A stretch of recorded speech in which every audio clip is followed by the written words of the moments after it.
নাম একাঞ্চনী চাহাৰী। কবিতাৰ শিৰোনাম আইতাৰ লিপষ্টিক। কবি শচীন্দ্ৰ কুমাৰ অধিকাৰী। আইতাৰ দুয়োত ৰঙা টিকটিক, লগাই সদায় চাগে তেওঁ লিপষ্টিক।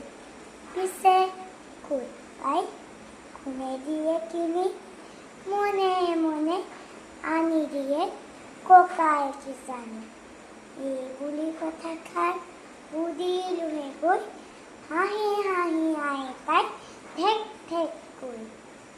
বঁটাটোৰ পৰা আনি তামোল এখনি খুন্দুনাত সুমুৱাই দিলে চুমা।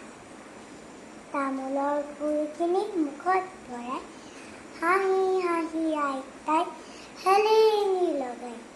পিক কৰে ৰসখিনি দিলে উলিয়াই, দেখি মই হতবাক কিনো কথা পাই।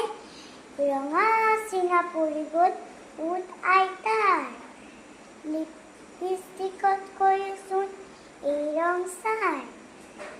আইতাই ক'লে, বোকা